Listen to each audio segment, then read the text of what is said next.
If he were a great president, I'd say, you know what, if he's doing a great job, that's so important, I wouldn't have run, and I wouldn't have been going through all this stuff. But I wouldn't be here with you, and I'm enjoying this. This is better than sitting home watching television.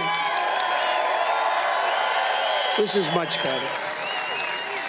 This is better than being on some magnificent island that I own and enjoying the fruits of life. This is much better standing out here in 100-degree weather. Good evening. I'm Dagan McDowell. And I'm Sean Duffy. Welcome to The Bottom Line. Trump doing what Trump does best, being himself, back on the campaign trail and rallying up MAGA after a debate made America collectively question what is going on with Biden. F-bombs are being dropped in the Democrat Party after that mess, and the panic ain't just coming from anonymous sources talking to the press. It's among his base. Listen to voters out in the Bay Area. I'm just appalled at where we are. I was disappointed in Biden, even though I believe that he's been a great president. Now, regardless, the Biden campaign isn't slowing its roll, confirming today that Biden isn't going anywhere and plans to be at the second debate in September. I don't walk as easy as I used to. I don't speak as smoothly as I used to. I don't debate as well as I used to. But I know what I do know. I know how to tell the truth.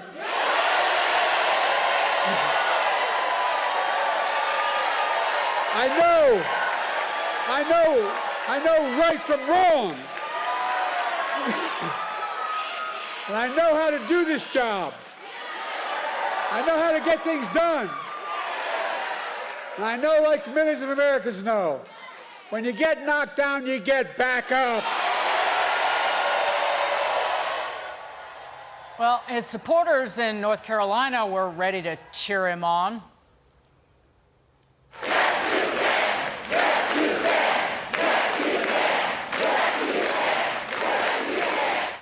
But there's just one problem. In the words of Hillary Clinton, being president isn't just a day job.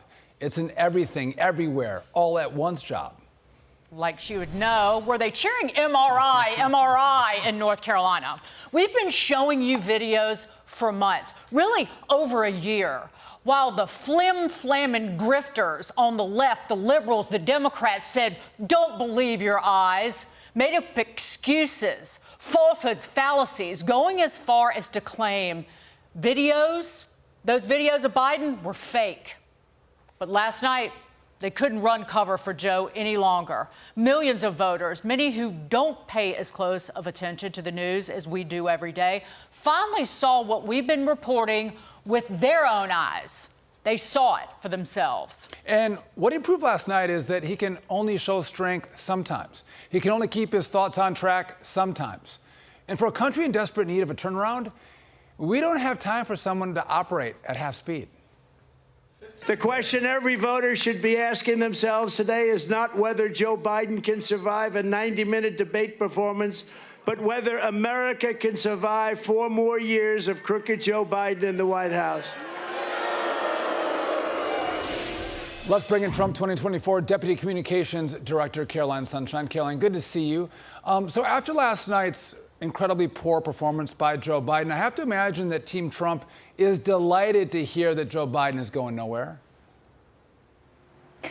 Well, President Trump didn't just win that debate last night, he dominated it. I think the American people who watched last night wish that the election was today so they can cast their vote for President Trump and get Joe Biden out of the Oval Office immediately. That's how high the stakes are. I don't think the American people are worried about 4 more years of Joe Biden. I think they're worried about 4 more months of Joe Biden. It was apparent right from the first 2 minutes of that debate that Joe Biden's weakness struck fear into the hearts of the American people and joy into the hearts of our adversaries who were also watching that debate. You contrast that with President Trump's strength, his command.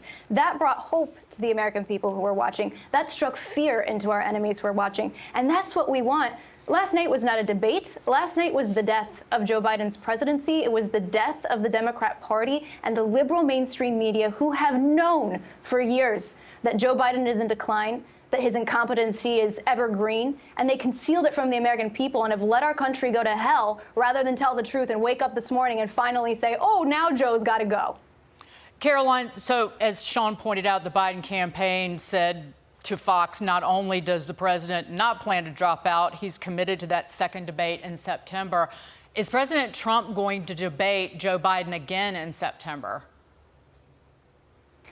Well, I won't get ahead of President Trump, but President Trump said this time around, right, I'll debate you any place, any time, anywhere. Let's also remember Joe Biden had the most favorable of conditions this debate. He was at a friendly network. He had a week of retreat to prepare. He had moderators who were, on his side, supposedly. I mean, this was the best of conditions for him, and you saw that performance. So I think it's a bold assertion of the Biden campaign to suggest that he will be prepared for an additional debate. And again, what we're hearing is Democrats are having aggressive panic. That does not sound like somebody who's ready to for another debate.